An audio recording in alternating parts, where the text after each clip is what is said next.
Salut mon cœur.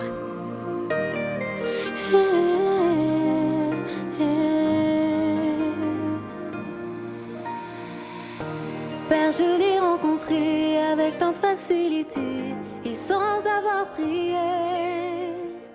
Tu m'as envoyé celui qui m'était destiné. Durant tout notre pèlerinage, on a été enseigné par Dieu. Je l'ai dit, il pouvait passer 2 heures ou 3 heures à nous parler et à nous enseigner sa parole. Maintenant, je vais un peu vous expliquer tout ce que j'ai appris. Et donc, parmi les enseignements que nous avons reçus de Dieu, il y en a un qui m'avait vraiment, mais quand je vous dis percuté, bouleversé, transformé, changé, voilà, ça m'avait, waouh, ça m'a retourné en fait. Et donc, je vais vous le lire. J'aimerais que vraiment vous soyez concentrés. Écoutez cette parole parce que ces mots ne viennent pas de moi, mais elles viennent de Dieu. Et donc, laissez ces paroles vous transporter.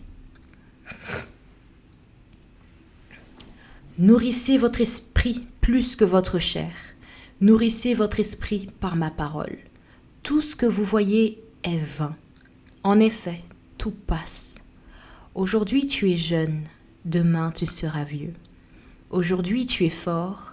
Demain, tu seras faible. Demain, on s'occupera de toi comme un enfant. On te lavera. Tu seras incapable de toucher tes pieds. Ton corps te lâchera. Tu peux avoir tout ce que tu veux dans ce monde. Mais tout ce que tu cherches ici-bas, tu le perdras un jour.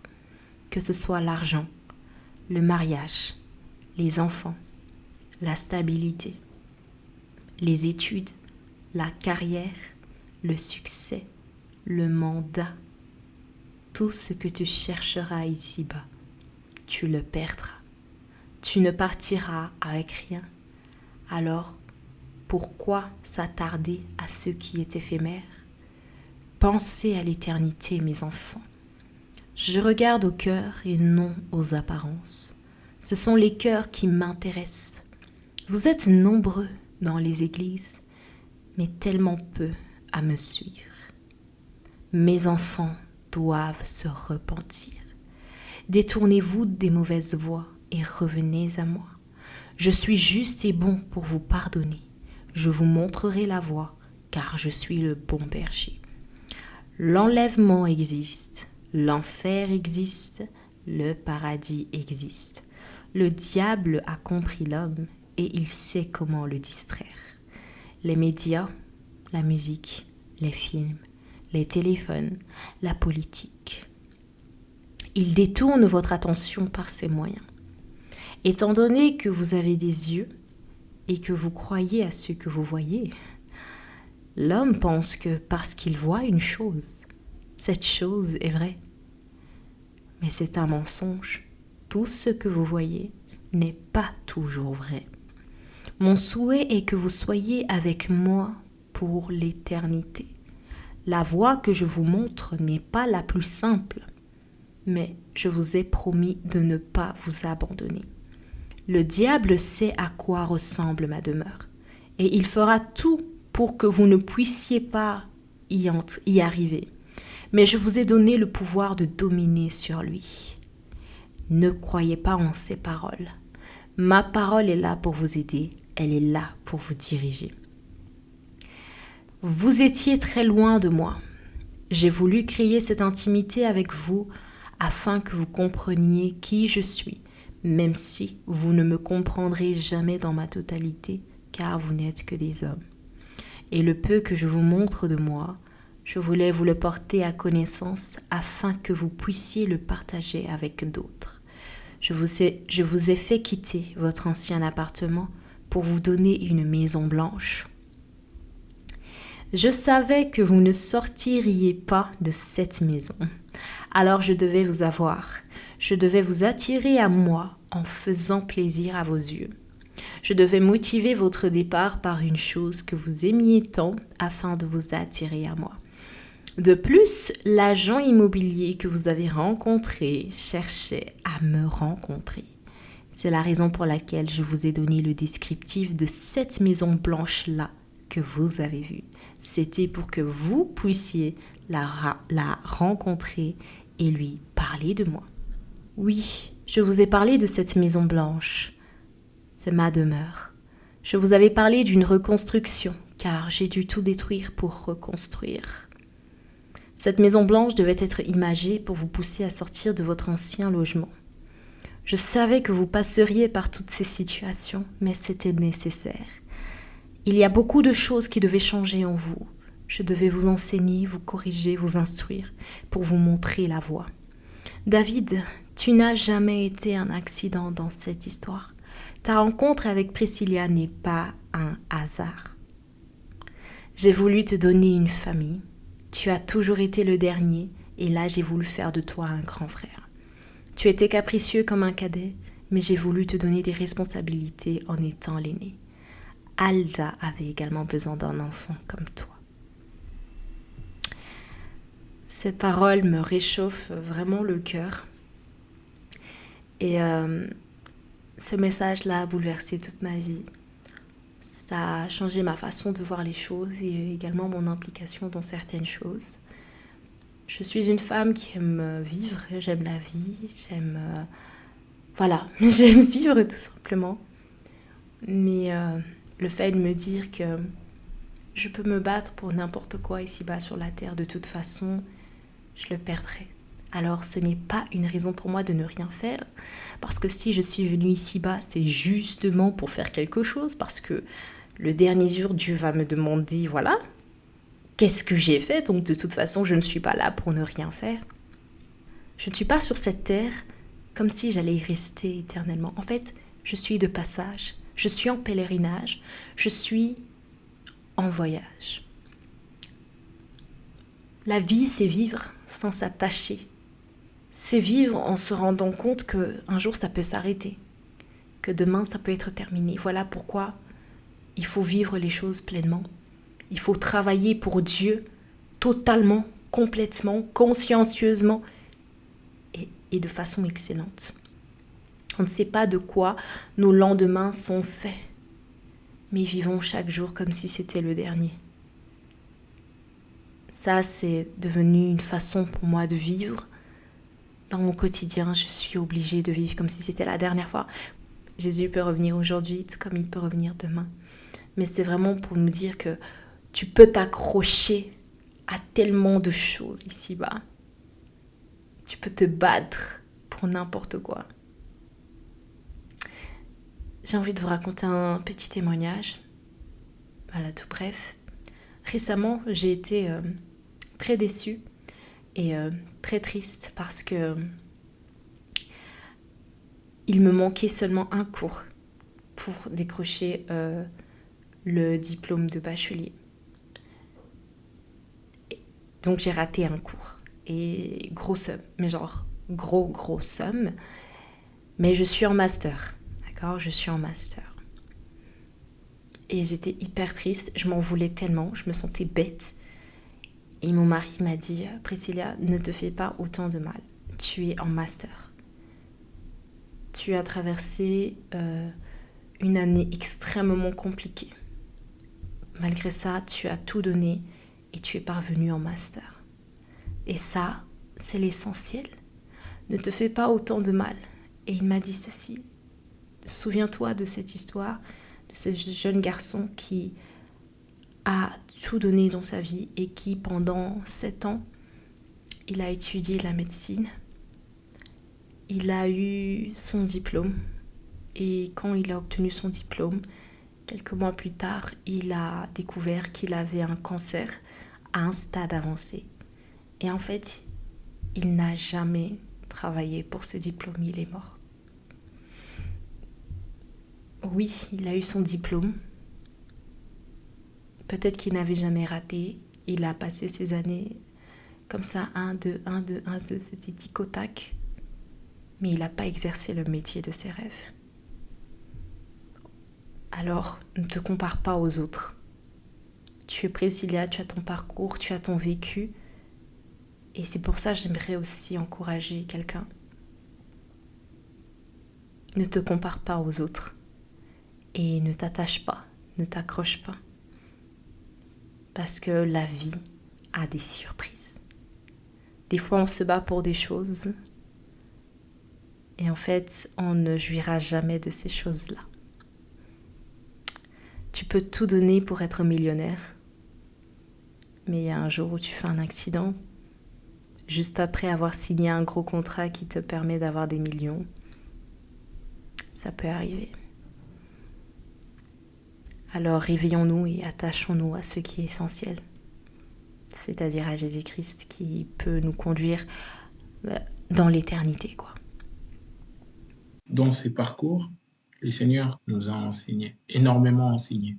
Mais parmi les premiers enseignements que nous avons reçus, figure cet enseignement qui m'a énormément touché, que j'ai nommé enseignement pour être un chef. Cet enseignement est tiré des Colossiens chapitre 4, du verset 1 à 6. Voici ce que le Seigneur dit. Être chef, c'est se donner pour les autres. C'est sacrifier son temps, son énergie et être juste. Ne soyez pas tout de suite content quand vous êtes chef, car c'est sur vos épaules que repose la vie des hommes. C'est une grande charge. Beaucoup se perdent dans la gloire, beaucoup abusent de leur autorité. Considérez les plus petits, toujours avoir un regard sur eux. Un chef est celui qui va vers les plus démunis. Il va vers ceux qui n'ont plus d'espoir. Il va vers les rejetés. Un chef n'est pas ce que vous voyez. Un chef est en réalité un serviteur. Priez pour avoir les épaules endurant pour conduire le peuple vers le bon chemin. Peu connaissent cette dimension. Il vaut mieux être serviteur que maître. Mais le bonheur de vos serviteurs soit votre priorité. Au verset 2, le Seigneur nous rappelle ceci. La prière, ne l'oublions pas. C'est une arme redoutable. Comme il est écrit dans 1 Thessaloniciens 5, verset 17, priez sans cesse. Priez avec le Saint-Esprit, toujours rendre grâce à Dieu. Les prières les plus courtes sont souvent les plus sincères. Nous pouvons faire 1 heure dans la prière, mais si le cœur n'y est pas, c'est une perte de temps. Pour le verset 3, le Seigneur nous dit ceci. Prions les uns pour les autres avec amour. Encourageons-nous. Prions pour les bergers, ceux qui dirigent l'Église. Ils subissent beaucoup d'attaques. Ils sont exposés. La bénédiction de l'autre est la nôtre aussi. La tristesse de l'un est la tristesse de tous. Nous formons un seul corps. Pour le verset 4, le Seigneur nous parle ici de l'évangélisation. Nous avons tous été envoyés sur la terre pour parler de Dieu. N'ayons pas honte de l'évangile. Que le Saint-Esprit nous donne la force de le faire. Prions pour ceux qui évangélisent. L'évangélisation s'est faite de plusieurs façons. Par la parole, par les témoignages que vous laissez, par les comportements, par notre attitude, par notre façon d'être, par notre manière de penser, par notre travail. L'évangélisation, c'est tous les jours, car on est enfant de Dieu tous les jours. Tous les jours, nous devons refléter cette identité. Parlons de Dieu. Ne soyons pas égoïstes. Faisons-le avec amour. Dieu ne nous envoie pas pour juger et condamner. Ce n'est pas notre rôle, mais c'est son rôle à lui seul.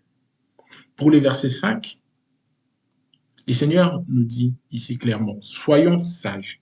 Faisons attention à qui nous avons en face de nous. Ne soyons pas toujours poussés par notre désir de parler. Demandons à l'Esprit de nous conduire. Le plus important n'est pas de beaucoup parler, mais le plus important est de dire les choses sensées.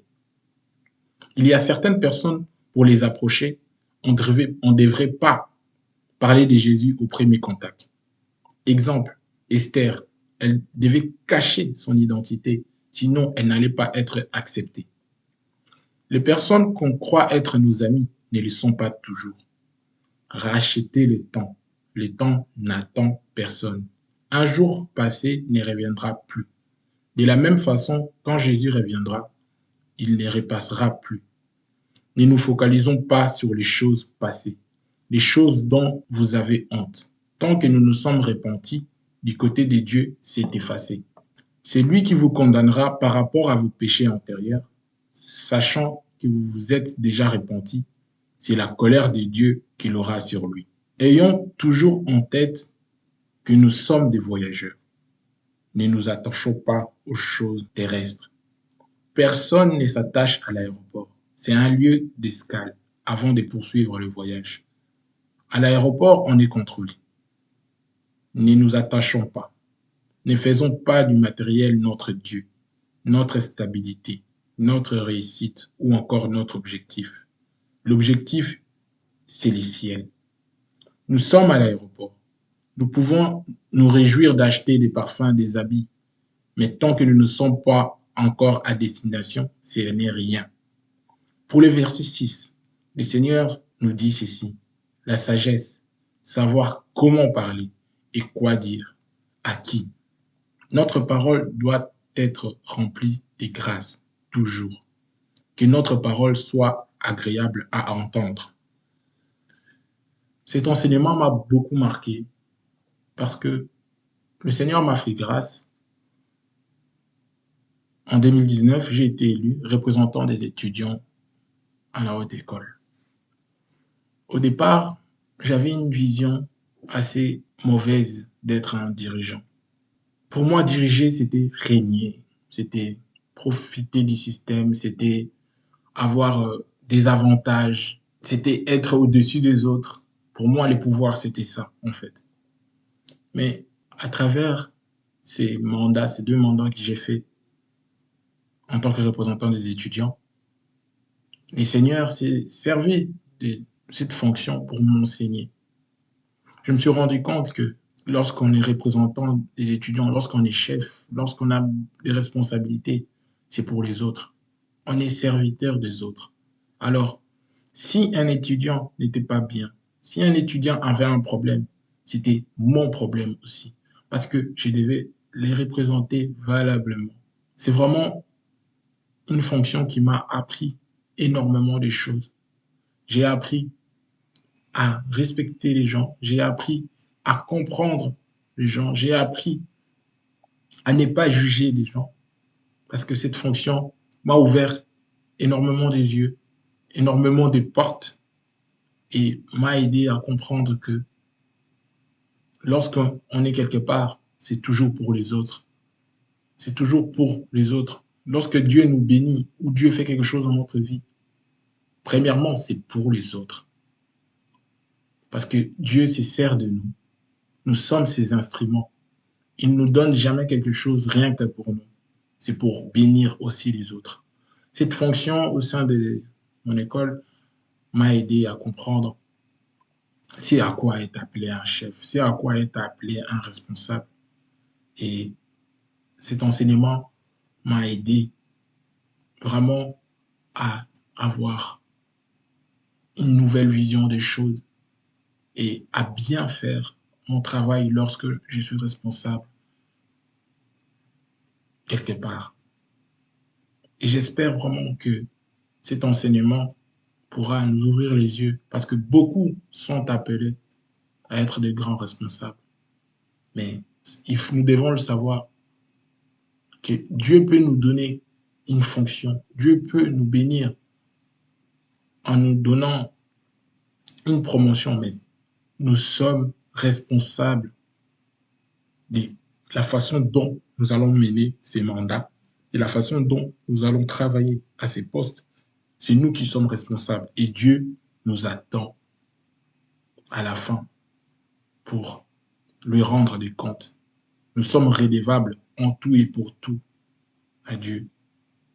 Et je rends grâce à Dieu pour cet enseignement qui a changé ma vie, qui a changé ma façon de voir les choses, qui m'a donné encore l'amour de mon prochain, qui encore est réveillé en moi cette pensée, cet objectif de vivre pour les autres. Parce que dans la parole de Dieu, le Seigneur nous dit dans Jean 15, 13, il n'y a pas de plus grand amour que de donner sa vie pour ses amis. Donc, le Seigneur nous rappelle les devoirs des sacrifices. Comme je l'ai dit au début, au verset 1, le Seigneur nous le dit clairement que être chef, c'est donner pour les autres. C'est sacrifice. Donc, sacrifier son temps, son énergie. Et ensuite, c'est être juste.